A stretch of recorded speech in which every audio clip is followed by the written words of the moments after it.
Alright, what's up guys? Now it's time to talk about what exactly is a meta. Now I told you before it stands for most effective tactic available, but the key here is to actually illuminate that so you guys can think of something when I actually tell you or use the term meta. So right now I actually wanted to go in game and I wanted to show you guys a quick example of an existing meta in the pro scene and just to give you guys an idea of what I'm talking about.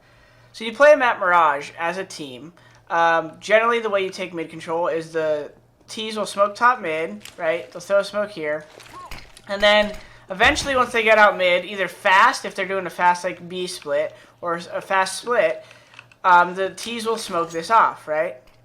Now what started happening is the CTs here at the pro level realized that there's no reason to use this smoke because a lot of the CTs like to use this smoke to one-way kind of over and peek like this. They realized that there's no reason to use this smoke early or at least until the window is smoked off because the terrorists were never running up catwalk until the window is smoked. So the first meta was they didn't really smoke connector until the window was smoked or mollied. And then what happened is the T started flipping the meta on its head by saying, okay, we're going to smoke window.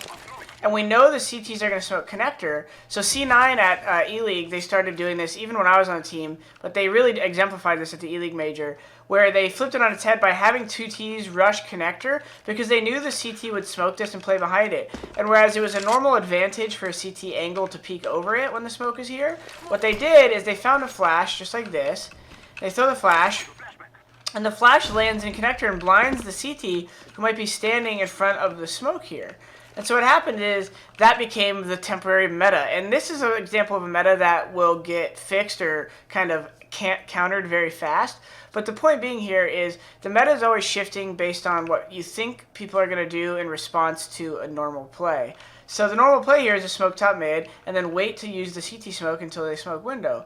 So when they smoked window, like you said, like I said, they rush fast connector and they kill the CT. Now that's going to change.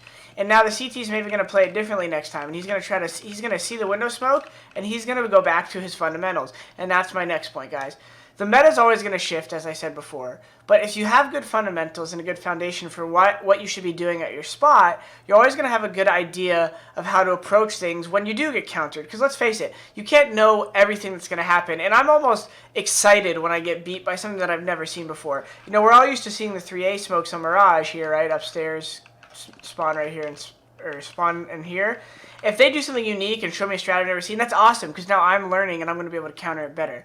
But in this case, guys, an example of fundamentals would be, as a connector player on CT here, alright, they countered me right there, so the rest of the half, until I really have a feeling of how they're going to approach it, I'm going to focus on my fundamentals of the spot, which are, I need to stop them if they actually do come up connector, so I don't need to necessarily fight this the whole time, and then I also need to tell my catwalk player if they can get up catwalk on him. So those are the two fundamentals of my spot. I need to worry about them coming up connector, so I need to tell my A guy how I'm playing it, like if I have a teammate over here, I need to let him know if he can get shot in the side, and then I need to let the cat player know if they can get up catwalk. And so by doing that, then you're able to rethink about your position and focus.